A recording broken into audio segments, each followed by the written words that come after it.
Bagaimana dengan orang yang masbuk sholat tarawih? Yang biasanya imam sholat sebanyak 11 rakaat. Dan waktu istirahatnya imam sangatlah panjang. Bolehkah orang yang masbuk tersebut melengkapi rakaatnya ketika imam sedang istirahat? Ya boleh saja, tidak ada masalah.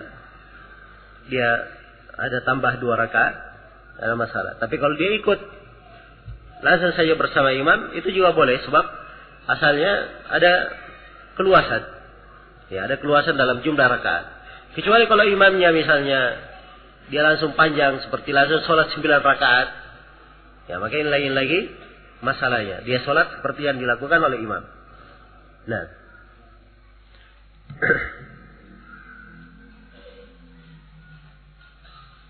Apakah Rasulullah pernah sholat malam secara berjamaah di luar bulan Ramadan bersama para istri beliau?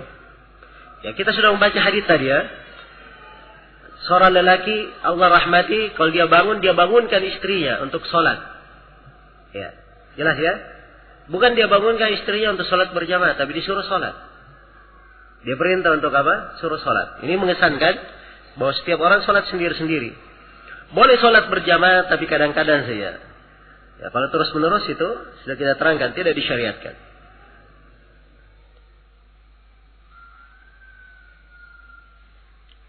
Adakah tambahan Rabbul Malaikatu Warruh setelah witir? Nah, Rabbul Malaikatu Warruh di pembacaan Subuhun Quddus Rabbul Malaikatu Warruh itu doa ruku dan sujud. Ya. Adapun doa yang dibaca setelah witir Subhanal Malikil Quddus itu doa setelah witir.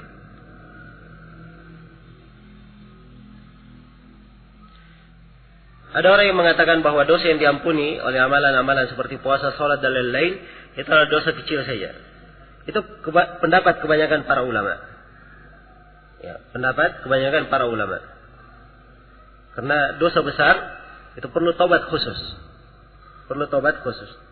Nah, dan rahmat Allah Subhanahu wa taala maha luas.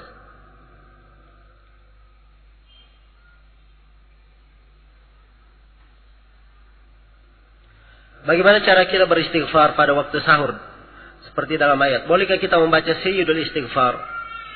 Padahal itu dibaca di pagi dan petang. Boleh saja. Sayyidul Istighfar itu disyariatkan dibaca pagi dan petang. Tapi bukan artinya tidak disyariatkan di tempat lain.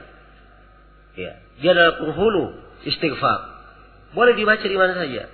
Seorang yang berdoa dengan itu di sujudnya boleh saja. Tidak ada masalah. Untuk memanfaatkan waktu sujud sebagai tempat mustajabah berdoa.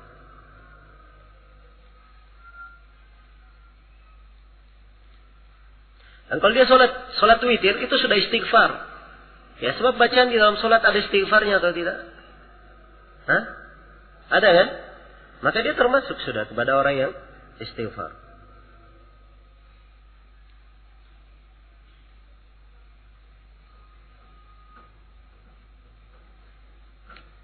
Ini mempertanyakan tentang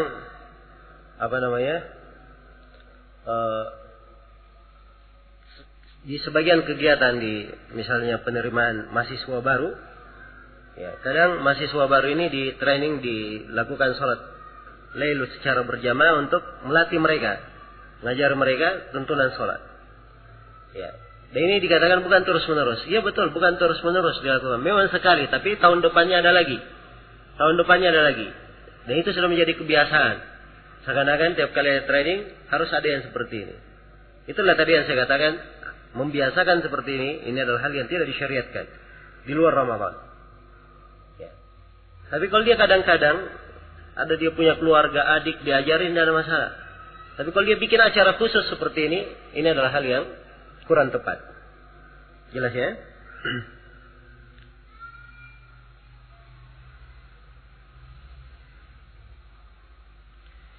Kalau kita mengqadha witir, apakah boleh setelah sholat subuh dan belum terang?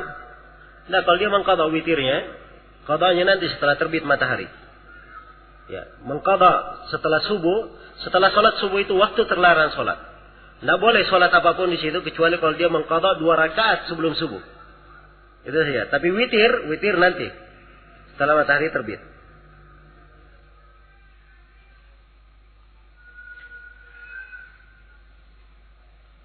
Bolehkah perempuan ikut di masjid sholat tarawih? Dan mana yang paling afdal? Mereka sholat di rumah atau di masjid? Ya kalau tanya paling afdalnya di rumah, paling afdalnya bagi perempuan. Iya. Tapi kalau bertanya apakah boleh ikut di masjid, Nabi telah bersabda, la tamna'u masajidallahi, la tamna'u ima'allahi masajidallah.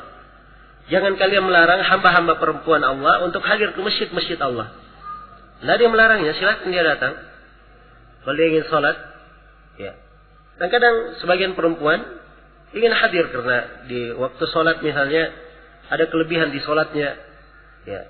Dia kalau sholat di rumah misalnya dia tidak bisa membaca panjang. Tapi kalau dia hadir di belakang imam, ya dia bisa panjang sholatnya. Ya. Dia misalnya lebih sholat, lebih khusyuk kalau dia hadir. Ya. Maka ini hal-hal yang boleh. Tapi kalau berbicara paling afdalnya di mana? Bagi perempuan paling afdalnya di rumah. Sebab Nabi SAW mengatakan kepada para perempuan, wa buyutukunna khairul lakunna, dan rumah-rumah kalian itu lebih baik bagi kalian. Padahal ada Masjid Nabawi. Masjid Nabawi itu orang sholat di Masjid Nabawi, pahalanya sama dengan 1000 sholat di masjid lain selain Masjidil Haram. Bersama dengan itu Nabi berkata kepada para perempuan di Madinah, rumah kalian lebih baik daripada bagi kalian. Jelas ya?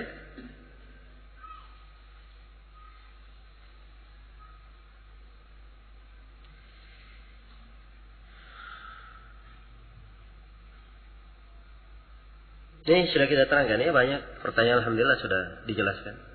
Baik, saya kira cukup dulu apa yang saya sampaikan untuk pertemuan pada hari ini. Dan